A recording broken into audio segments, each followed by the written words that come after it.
Welcome to the Provocateurs podcast, enabling you to think differently about leadership. Hello, I'm Stuart Crainer. I'm the co-founder of Thinkers 50, and I would like to welcome you to the podcast series Provocateurs, in which we explore the experiences, insights, and perspectives of inspiring leaders. I'm joined by my fellow Thinkers 50 co-founder, Dearlove, and from Deloitte, we are joined by Stacy Janiak. Stacy is Deloitte's Chief Growth Officer, so she brings deep insights directly from the marketplace and Deloitte's global clients. And alongside Stacy, we have Steve Goldbach and Geoff Tuff. Steve is the Chief Strategy Officer at Deloitte, and Geoff is a principal with the firm. Steve and Geoff are the authors of two books. Their first bestseller was Detonate: Why and How Corporations Must Blow Up Best Practices and Bring a Beginner's Mind to Survive. Most recently, Steve and Geoff are the authors of the book which sparked the idea for this series.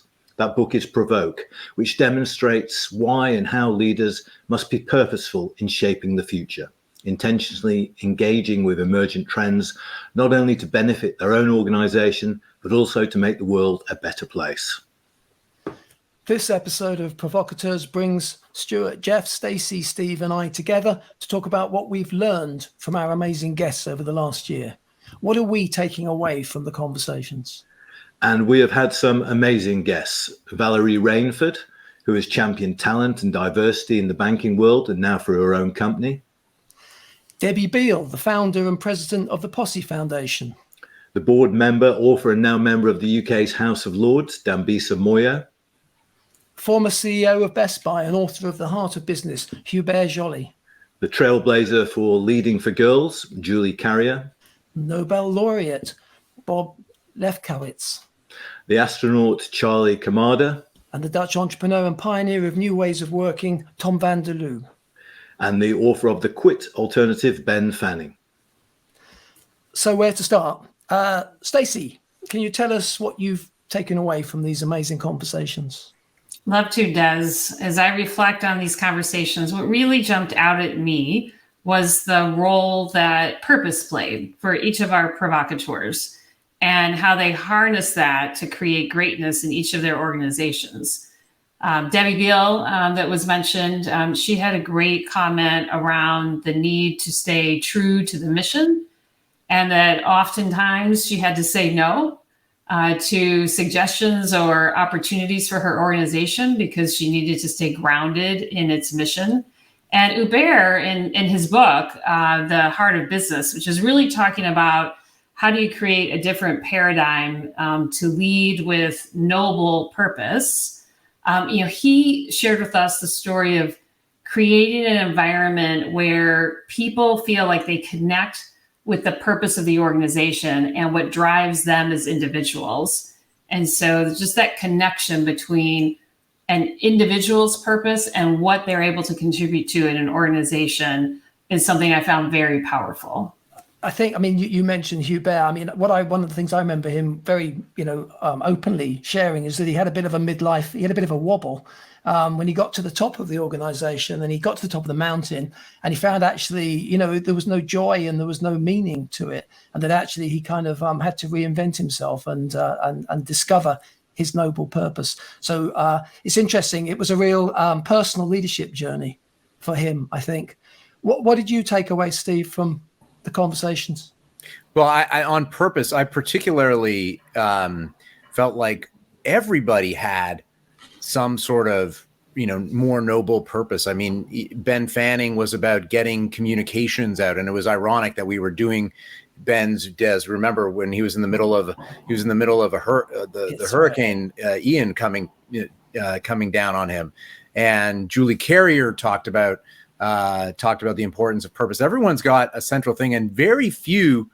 I can't remember a single comment through the whole thing, through the whole year, about how important financial success was. It just happened when you had purpose lined up. And I know one of our future guests, Jim Stengel, will talk about that as well, I'm sure.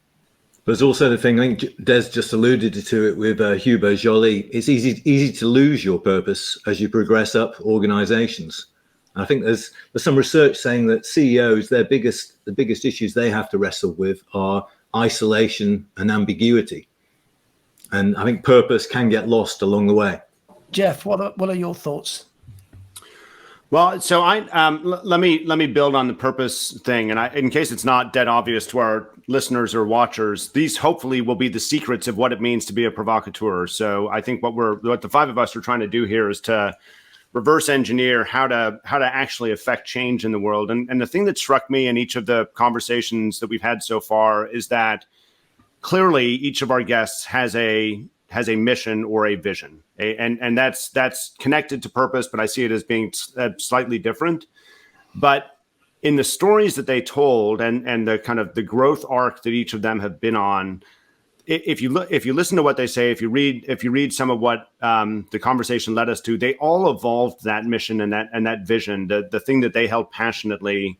They evolved it in their journey through interactions with people, and it struck me that the stories they told about certain incidents or certain people who influenced their lives are the things that actually led them to have an evolved vision and an evolved mission that actually was quite, if not completely different, quite different from where they started. So, Julie Carrier, for example, I think she presented as always having been passionate about enabling leadership in young women. That has been her mission, or at least I took away from our conversation that has been something that she has been trying to achieve through everything that she's done over time. But as she met young women, and we met some amazing young women on that podcast that we did with her. I think I was doing that one with you, Des. Yeah. It's as she interacted with these young women, she came to understand that it was enabling the growth mindset that ultimately allowed them to feel they should claim that leadership and play the leadership roles. And so Julie evolved her mission from understanding that leadership was important to really focusing on the growth mindset and enabling young women to take on a growth mindset. Geoff, Debbie, it goes back to some of the principles of Detonate a little bit, right? All these folks kind of understood that purpose was for them the driver of changing human behavior. Right. Yeah. Like that to some extent, they all understood that if they had a really amazing purpose that was clear and well communicated, that they would get people to follow them. It's true of Lefkowitz. It's true of van der Lubbe, and they were all different, but they use purpose, Stace, to change the behavior of the people in their organizations, and especially Hubert, who is like up against some pretty tough sledding. Yeah, to change people, but also, and this I think is critical, they kept their eyes wide open and listened to others. They were able to be impacted by the people that they interacted with, not just the people in their organizations, but people all around them. So I think it was Dambisa who talked about the fact that, and Dambisa has always been focused on enabling human progress, but the benefit of her having not grown up in a Western society, of having grown up in Zambia, allowed her to enter into situations where she was always paying attention to others, to what they were saying, to the way that they saw the world. And she was reflecting on how it was different from her perspective. But it's that sort of learning journey that I took away in all of our guests, and I could rattle through all of them, took away as being one of the most important components of being a provocateur. Yeah, I mean, I remember you referenced the conversation with Julie Carrier and how we met not just the president of the school where she was piloting her program, very much sort of leadership development for girls and young women, but we met Ella. You remember Ella, who was 14 and who, by the way, I wanted to hire on the spot. I need to follow up and offer her a job. Yeah, no, and Julie got in touch since the podcast to say, sort of, thanks for the little bit of attention we drew to it, but also to say that now, that program has expanded vastly, and they're taking leadership development into sort of 120 different schools around the world. So, that's awesome. That's really exciting. She also talked about the thing that I took away from the conversation was the leader identity, and discovering your leader identity when you're in adolescence, and realizing that you can be a leader, and that you can have this moment of revelation, and we can help people. We can grow more leaders if we let people discover their leader identity at a younger age, and then we nurture it. It's funny as we talk through this, and I hadn't necessarily thought about this coming into this discussion, but so many of these threads are interconnected amongst these guests. And while I don't think our 9 guests to date have been totally random, we haven't purposely tried to make them connected in any way. But what you just said, Des, about Julie and what she's done is exactly the premise behind what Debbie has been building in the Posse Foundation and the journey that she's been on over time to first shift the change of leadership on campuses in the US, but now change the face of leadership everywhere around the country, in the C-suite, in government offices, in nonprofits, et cetera. And so there's some very tight connections. I bet we could explore this actually for hours. And Steve will eventually tell me I need to stop exploring it for hours. But I'm sure there are all sorts of interconnections amongst all our guests. Well, I think that we could say for all of them on purpose is that this was not something that was a relatively recent phenomenon for them, that this was something that was just at the very foundation of how they lead. And I think that's something for all of our listeners to take away as they think about their foundation as provocateurs. Yeah. So Steve, what have you learned from our sessions this year?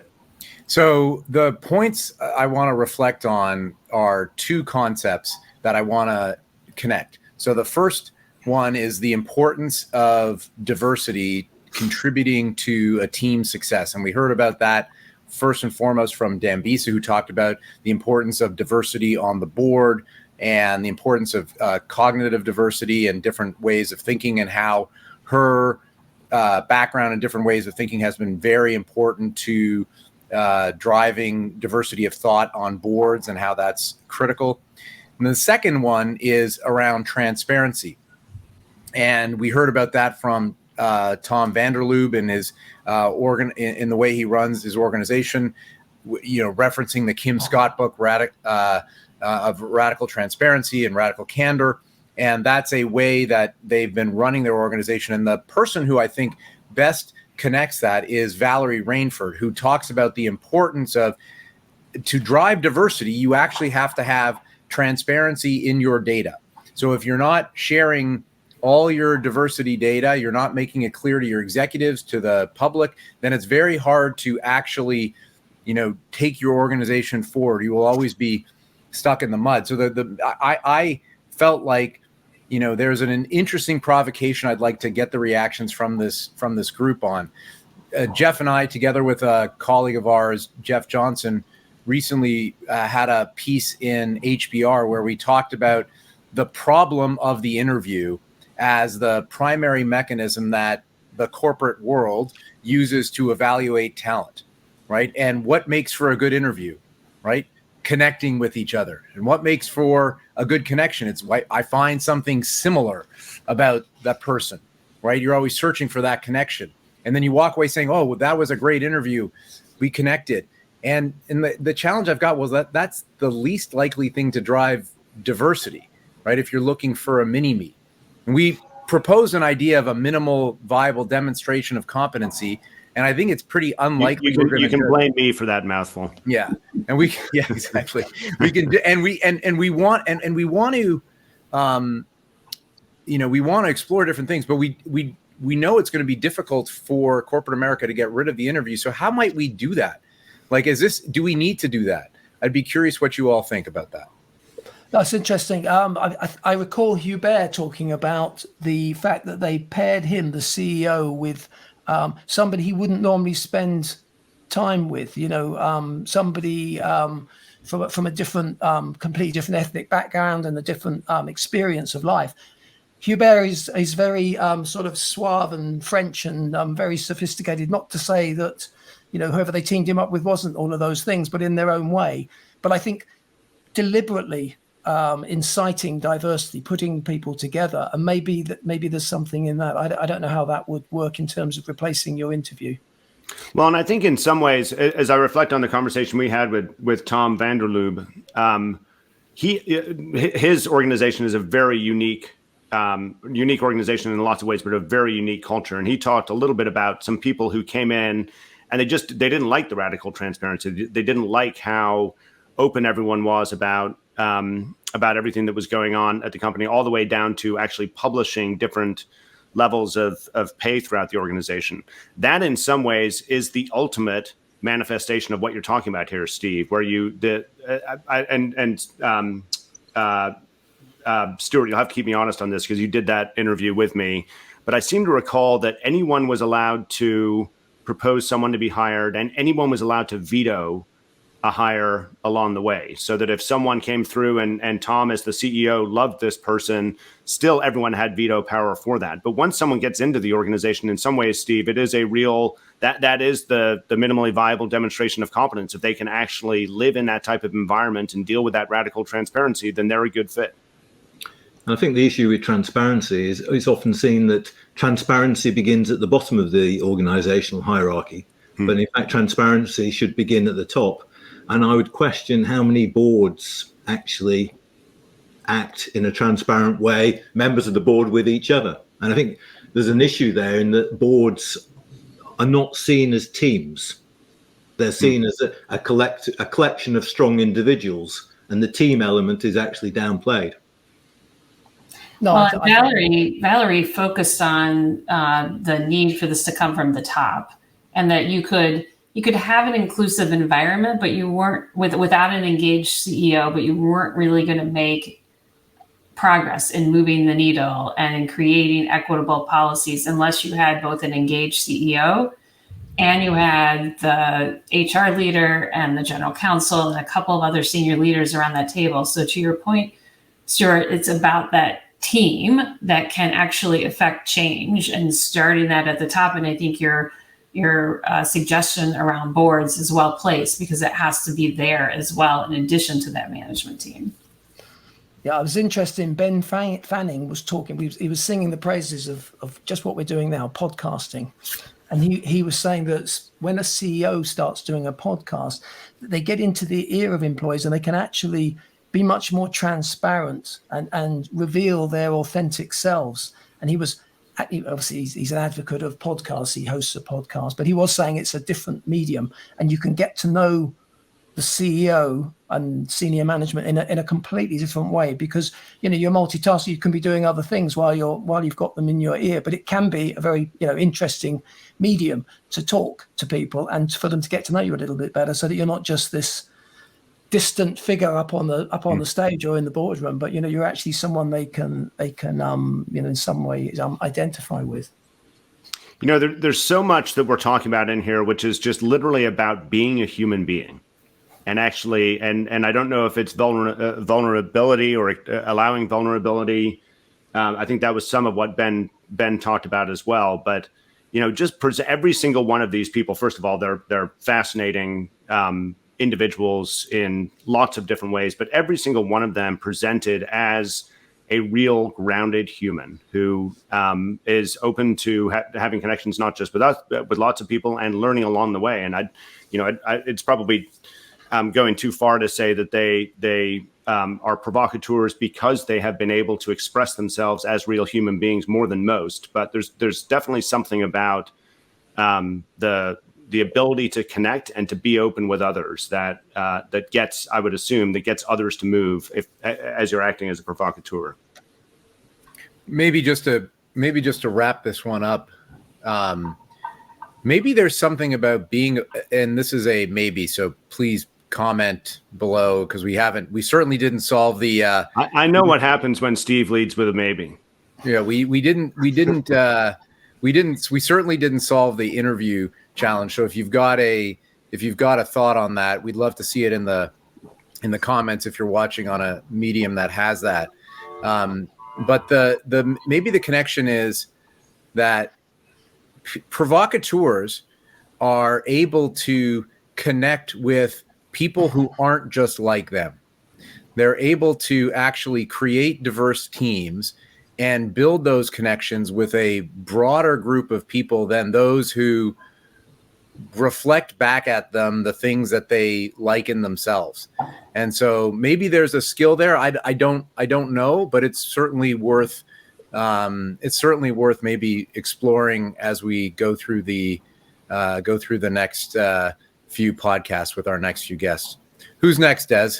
Well, actually, Steve, if I could comment on that, and I'm going to comment positively, your maybe this time turned out to maybe potentially be right. And I'll link it back to actually one of the premises that you and I wrote about in the book Provoke, and that is that provocateurs generally are able to recognize when an uncertainty is shifting from being a question of if to being a question of when. The book was all about how we can all act as better leaders in the face of uncertainty. My guess is, and connected to what you just said, Steve, you can't actually notice that phase change. You can't understand when an uncertainty is resolving from being a question of if to when, unless you're taking in a diverse set of perspectives and you have your ears open more than others. And the best way to have your ears open and your eyes open more than others is to take in lots of different data, lots of different points of view, and get beyond the natural blinders that are created if you're not actually working with diverse teams. All right. With that, I will.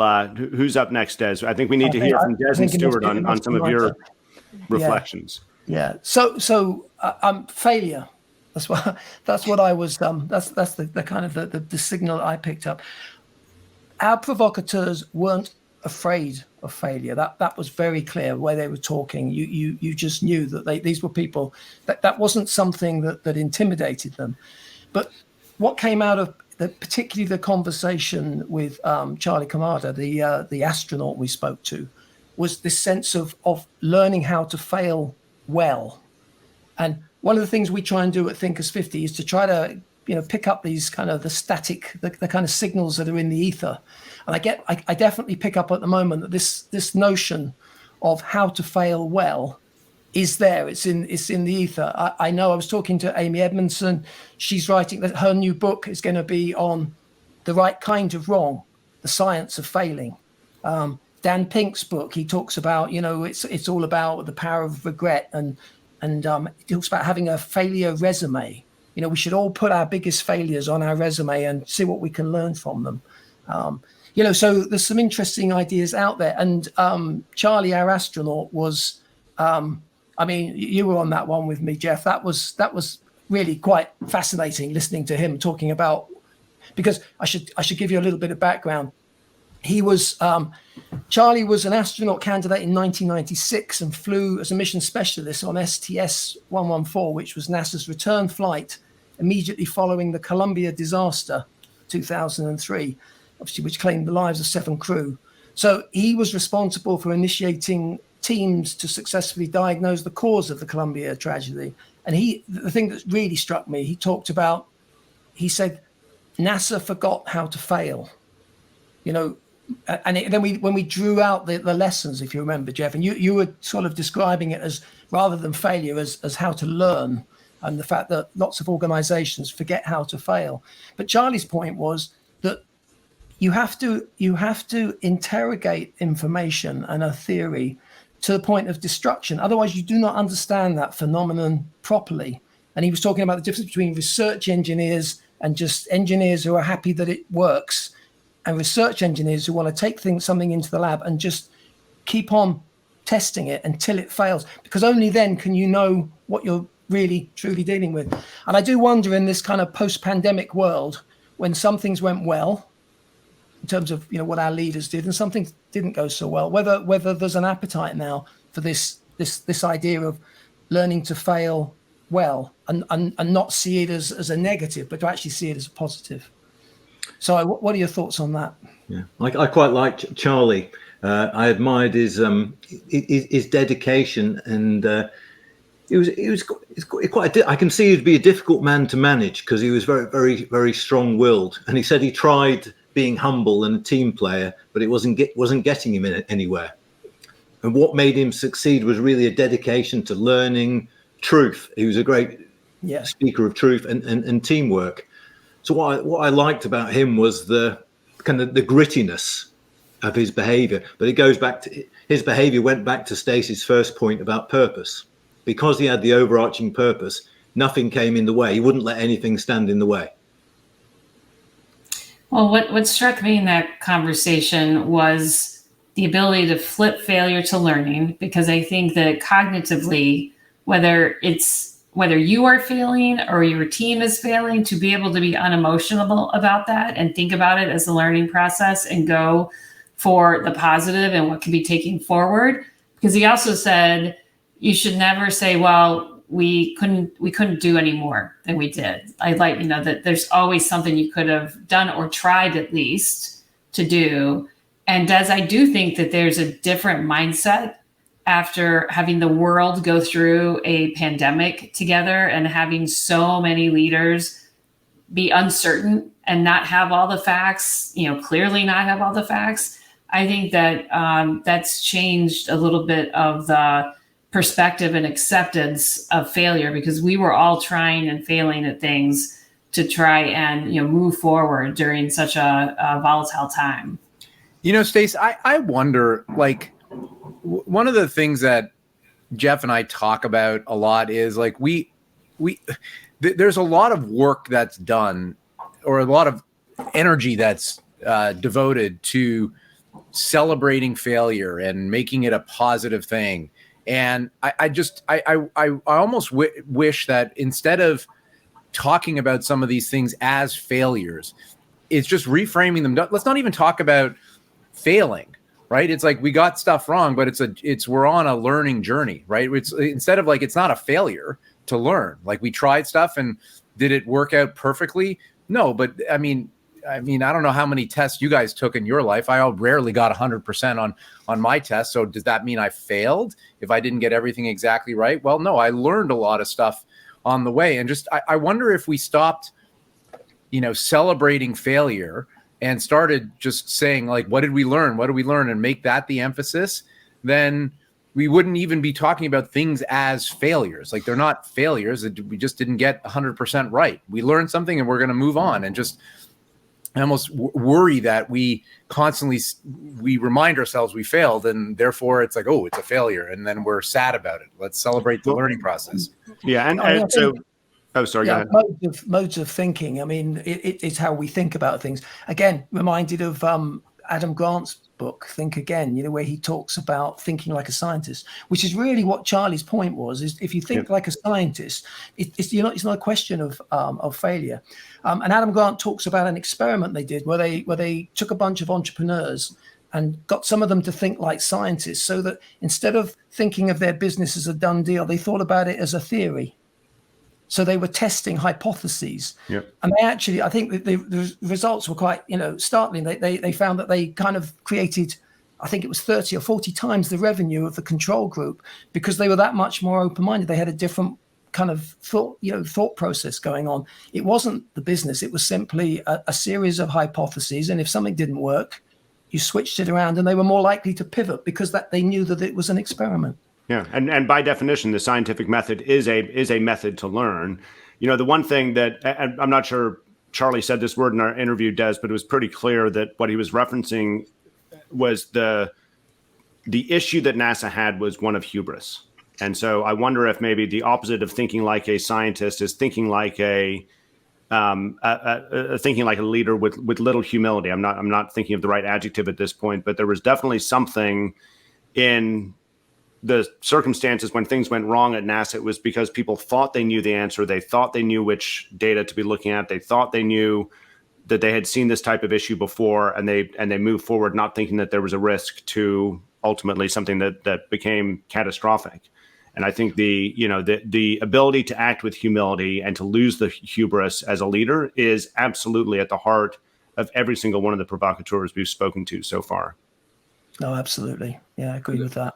Steve and I talked to a real scientist, Bob Lefkowitz, and he was really inspiring. And he talked about failure as well. He didn't see it as failure. He reviewed his year's activities at the end of the year to see which ones were working well. And he was aiming for 15%. Yeah, I loved that interview. I was just reading that transcript that I think earlier on today, Stuart, and 15%. He had that grad student who said, "What, 15%? That's what you're aiming for?" But he didn't regard any of it as failure. He regarded it as learning very, very clearly, and was very transparent about it as well. And so Stuart, I remember in that interview, you need to get a Nobel Prize. Yeah, exactly, Des. Exactly. Well, Des was talking about his specialist subject of failure. So I'm talking about I'm putting my ego to one side and talking about humility. And I think humility does, as you were just saying, Geoff, just come through in virtually all the sessions. I think Jim Collins in Good to Great talks about level 5 leadership, which combines personal humility with an indomitable will. And humility in this and that kind of framework is not a passive thing. And I think there's a danger that we think of humility as a kind of as a very passive activity, but it's a feeling of strength and determination. And going back to Stacy's first point, humility, which we saw in the episodes we've done this year, is also characterized by there is ambition in humility, but it's ambition for a cause or a purpose. And you think of Bob Lefkowitz, who described himself as an accidental scientist, which kind of plays down his success. I mean, he did win the Nobel Prize, and he's affected tens of millions of people's lives. And one of the things he said, which I kind of stuck with me, was I never gave orders to anyone. I worked by persuasion. And he also said he'd never been the smartest person in the room. And he said, I'm never embarrassed by not knowing something. And he made a big deal of mentoring, which he'd done throughout his career, but he also said he learnt from those mentoring relationships. So that's kind of a basic humility. And I think lots of the others, like Debbie Bial, she was big on teams. It's not about me, it's us. Even though she was a founder of a Posse, which has generated $1.6 billion in scholarships for young people, just putting themselves at the back and putting the team at the forefront. And Steve? Stuart, I love that point. And there's an attitude about leaders, and we spoke a bit about it earlier, but I think it's worth calling attention to it again. One of the longtime mentors that I've had has taught me all about Chris Argyris and productive interactions. And the phrase that Chris Argyris invented, that he told people before he passed away to say to themselves before every meeting to make that a good interaction, was, I have something important to say, but I might be missing something. And that meant that they came into the meeting with the attitude that they weren't there to be just a listener. They were there to contribute, but to also be listening because they were open-minded that there was something about the world that they didn't know. And I think, Stuart, the point about humility, all of our guests came in with that kind of a mindset, saying, I could be missing something, and valued the ability to hear from their teams, from outside perspectives, from everyone about what they might be missing. I know, Stace, what did you think? Yeah, I'm going to connect what you're saying, because you reminded me of a great piece of advice I got once, which was when you're confronted with an idea that may be different than your own perspective, is to ask yourself internally, what if they are right? Because that causes you to then ask a lot of subsequent questions to really, explore the idea in an unemotional way. But I also think it ties back to what Des was describing around failure. If you have that humility to be able to go through to make decisions that may not end with the outcomes that were intended, allows you, I think, to take the learning from that in a much different way when you approach it, with a level of humility like our provocateurs do. Yeah, Bob Lefkowitz said he didn't mind where great ideas came from. If he was in a room and it was an undergraduate, he'd be willing to embrace the idea, or if it's a senior professor, he'd be willing to embrace it. It didn't really matter, because he had an overall purpose, and he's willing to, as long as ideas were willing to be shared, he was happy to go with any of them. It's that openness, I think. There's a nice line from Dambisa Moyo. I mean, Dambisa comes from Zambia. He's now on the board of Chevron, 3M, and Condé Nast, and has actually just been last week was elevated to the House of Lords in the UK. And she said in our conversation, I'm very much a debutante. Like, she was basically saying, I go in thinking I know nothing, and that revolves around listening and being willing to take on ideas from elsewhere. So it definitely feels like we're starting to draw out some themes here. We've got humility. We've got a an extreme openness to learn. We've got the ability to have a mission, to have a vision, but to take in all that information and evolve. We've got a natural orientation to working with others and listening to others and actually being a human being. And we are, I think, ultimately, we're talking about a set of individuals. We've have spoken with a set of individuals who really demonstrate that they have an ability to shift things in the world, to shift others, because they're able to show up in a way that is fundamentally open. So I wonder what that then means. What's up? What do you think is coming up next for our various different guests? Who should we be thinking about bringing in who fit some of those attributes? Any perspectives? Well, yeah, I don't think the business world has a monopoly on the things you've just talked about, Geoff. Yeah, I mean, and I think people in the business world have always been open to learn from other areas, and I think that's ever more so. So you can learn a lot from an astronaut, and you can learn a lot from a sports person or a musician.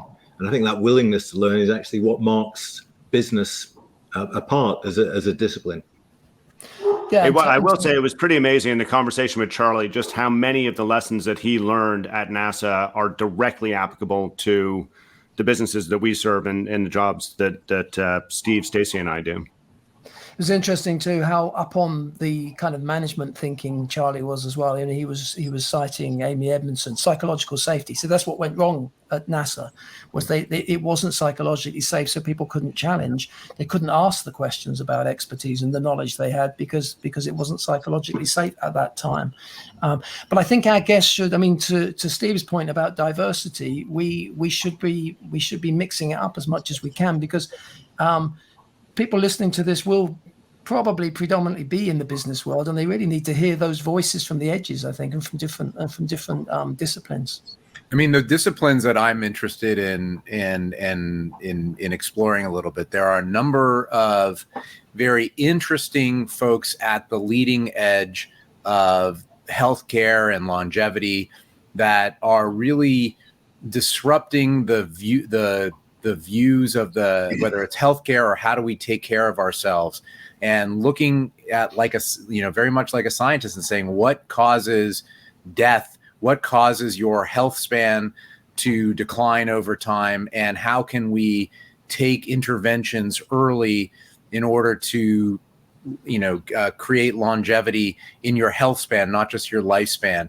And it requires a lot earlier intervention than people tend to think. And there's some very interesting thinkers in that domain that it would be really fun to explore, and how they might, how those ideas might eventually disrupt how we think about healthcare around the world.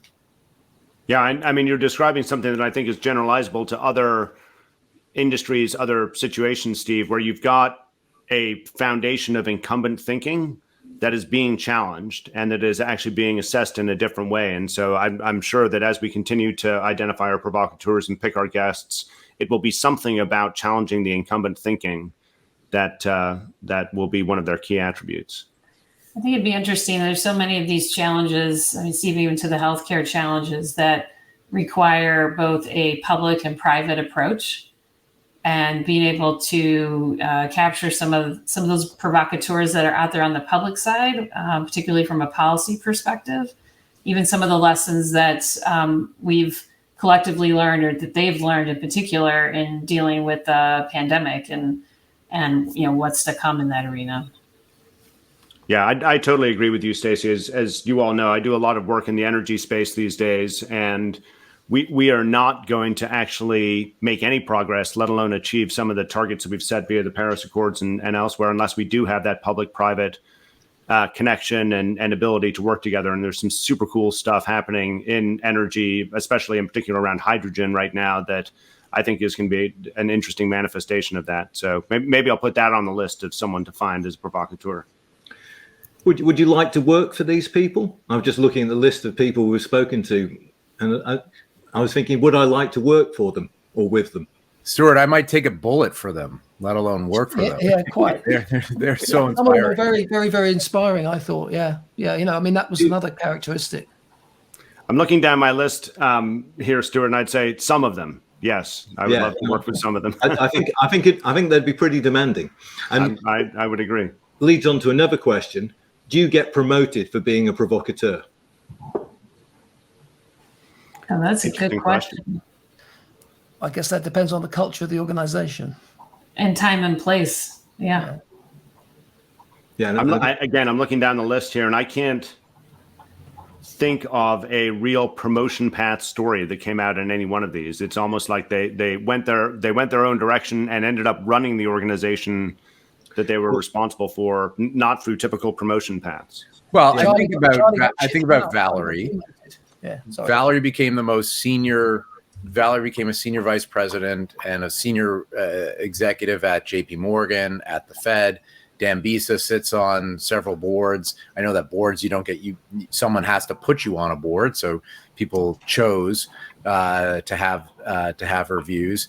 Debbie was a founder, Julie was a founder, but that, I mean, I do think provoking is situation contingent, right? And I think we are often asked, should we be provoking from the middle of the organization? I think the answer is yes, but you have to reflect that human behavior. You have to do it in a way that actually makes your ideas, acceptable to those who are in the decision-making mode. And that's why it's a challenge, but you have to do it with a understanding of what's going to drive the behaviors of the decision makers. I think one of my favorite stories, probably the favorite moment from the series so far, was Valerie's story about she was working in a supermarket on a checkout. And one of the customers noted she was really good with adding numbers up and said, you should work in a bank. And I think a lot of careers and lives revolve around those moments, which you can influence to some extent, being in the right place at the right time and following up on it. Yeah. All right. So Stuart, I like that as a topic. Favorite moments is something you've just introduced. Maybe we can each go around and talk about our favorite moments from the various episodes. And I'm sorry, Des, if I'm going to steal one of yours, but mine hands down was when Ella joined us with Julie Carrier. And, beyond being just an absolutely inspiring young woman who had a degree of self-confidence and willingness to put her out there that gives me great hope for the future of this world. It really brought home for me not just how amazing all our provocateurs are, but how they can impact the people that they interact with day in, day out. If you look at the 9 people that we've had on the show so far, there's no doubt that they have impacted hundreds and hundreds of lives. And, Debbie Bial, for example, we know that she's impacted, I think at this point, the Posse Foundation has supported more than 10,000 scholars through that organization. You think about that massive people that have been impacted by these provocateurs and who bring to society all the attributes and the capabilities that we've talked about amongst these 9 amazing people. And that truly does feel like we're going to be shifting the face of what leadership looks like everywhere around the world if we pay attention to these provocateurs. So my favorite moment, Ella. Okay, then my favorite moment was talking to Charlie the astronaut. And I think at some point I said, Charlie, I have to ask you, what's it like looking down from space and looking down at planet Earth? And I don't know what I was expecting, but I wasn't expecting him to say, well, I wasn't really that bothered. I wasn't really paying attention. I was busy doing what I had to do. But that's what he said. The commander of the mission had to get hold of him by the shoulder and say, Charlie, look, take a look at what. And then he did say that there was some kind of meteorite or something that was quite cool and quite exciting. But how the guy could go to space and still be so intent on what he was doing to not really be paying attention to what the rest of us did. Fantastic moment. Yeah, that's great. Well, I would say my favorite moment was with Hubert when he was describing the power of empowerment and putting so much in the hands of the associates out in the stores. And he talked about the story of the child that brought their toy back and the mom wanted to replace it, but he couldn't let go of it. So the associates pretended to operate on it and to fix him and, give him back to him all brand new. And it was nowhere in the store policy manual that was how you were to address the situation. But joy that customer had, and the joy that those store associates had, where it was just an incredible example of empowerment. That was the dinosaur story, wasn't it? That was the boy with the dinosaur. Yeah. No, that was a great story. Yeah, I liked when we were talking to Bob Lefkowitz, and he tells everyone to call him Bob, which is fantastic, really. He's a Nobel Prize winner. It's kind of proof that people who are down to earth can be brilliant and can change the world. Yeah.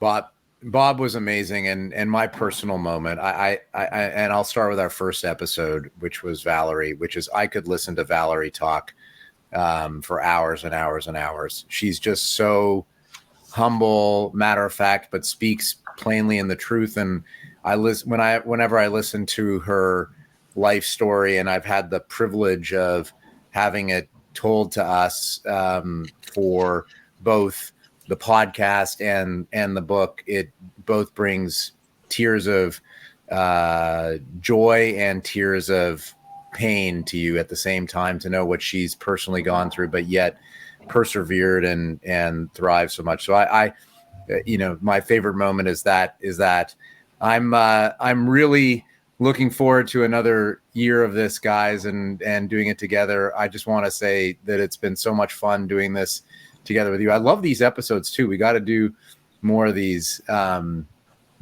folks. So Stuart, over to you. Bring us home. Thank you everyone for joining us, and thank you everyone who's enjoyed any of our episodes during the last year. Thanks to Steve, Geoff, Stacy and Des for making this good fun for us as well. But mainly thank you to the provocateurs, the people we've spoken to, the people who inspired us and will continue to inspire us, because I think the lessons we've learned from them are long-lasting and important ones, personally and professionally. So we would like to thank Valerie Rainford, who's our first guest, Debbie Bial, Lady Dambisa Moyo, Hubert Joly, Julie Carrier, Bob Lefkowitz, Charlie Camarda, Tom van der Lubbe, and Ben Fanning. And we hope we will have some more provocateurs next year. And thank you everyone for joining us.